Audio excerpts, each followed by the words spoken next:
toggle function. There's a number of occasions where you want to work with, say, as I have on the screen here, there's several chords, and I want to work at every single note, change some parameter about them apart from one note, rather than selecting all these parts like that, which is just about tolerable when it's a couple of bars here, but much harder, say over 60 or 40 bars. Rather than selecting them all, you can select just this one note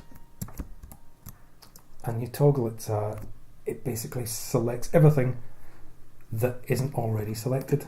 And so if you wanted 2 notes and you wanted to save them from the editing process, you toggle and it selects everything else. When would you kind of want to use that? Well, if you want to change the velocity of all these ones, but leaving those 2 notes as they were, that's the way to go.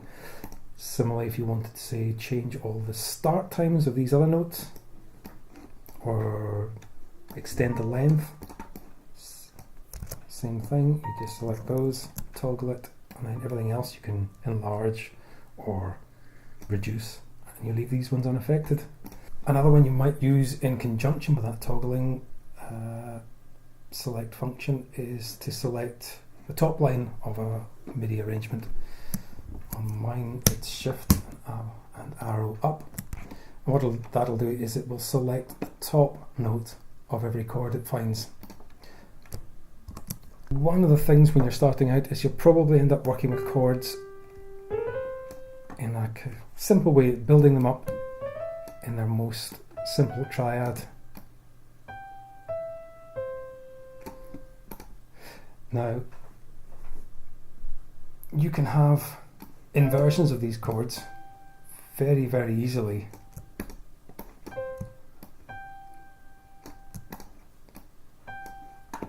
By transposing your top and your bottom notes. It's a good idea to set up a transpose function key command, as this is also going to allow you to quickly kind of fix the notes you've maybe played that are on the wrong note. But it really comes into its own when using it with a modifier. Now I've got mine set up to be R and F for up and down.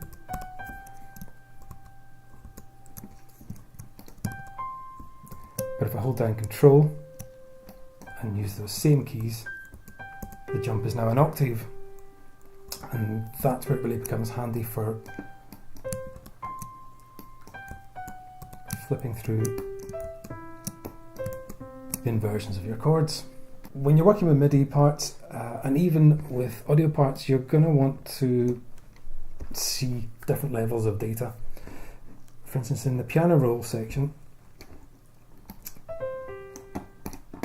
underneath here we have the notes, the note velocities, which we can move at will. If you set up key commands that will flick through that data, for instance, if I want to look at my modulation, which I don't have any of, but I can quickly add some, and then I want to jump back to my notes, I can just press N on my system and it jumps back, and then back to modulation. If I want to look at my volume data, then I can just, on the press of 3 keys, jump between what are for me the data sets that I use most, rather than having to go and click through and find them on a menu. Again, doesn't seem like that important, but once you start working more with larger arrangements, and once you start fine-tuning your work, rather than just say you're past the writing stage and the programming stage, and you're kind of getting into that pre-mix stage, this is where being able to flip through your data quickly becomes really important for your workflow. The same principles work for automation within your sequencer, which is slightly different from your MIDI automation, but it works in the same principle. I've got a key command that will hide it and show it. Seeing all your data on the screen at once can be a little bit overwhelming. It's too much information, it makes editing tricky, it makes seeing where you want to edit tricky. Having a button just to hide it is great, but also at the same time, when you want to work with it, changing things quickly. It's all about just having everything working within your keyboard and your mouse, not having to go up to the menus. Can't recommend it enough. You'll save hours as time goes by. Keeping in mind the idea of seeing different data quicker, navigating about your arrangement and zooming in to the parts you really want to work on. On my side, I've got 2 keys, brings up my zoom tool, which allows me to very, very quickly zone in on something I want to work on and then go back out for an overall view of the arrangement. This again works on every page, the range page, the MIDI page, audio page. It's the same function on each window. Being able to navigate and achieve edits quickly is really key to removing a barrier to music production. The more you can have an idea and then make it happen, the quicker that can happen. The more creative the process becomes, the more fun it becomes, the less frustrated you and potentially people at the back of your room watching you work become. If you're working with a band, it means there's less time of people sitting about losing the vibe effectively. I can't recommend learning these skills enough.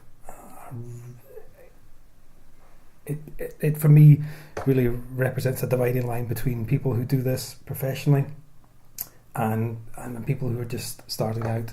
If you watch somebody that does audio work day in, day out, nearly all of them will be working with key commands, almost working with it as it was an instrument. Effectively, you are treating this as part of your musical instruments.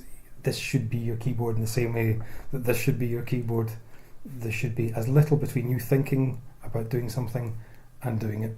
The less time that between those two things, the more fun it all becomes. In the next section, we'll be looking at some of the basics of mixing. Again, we'll be putting some of these things that we've learnt in the first 2 into action.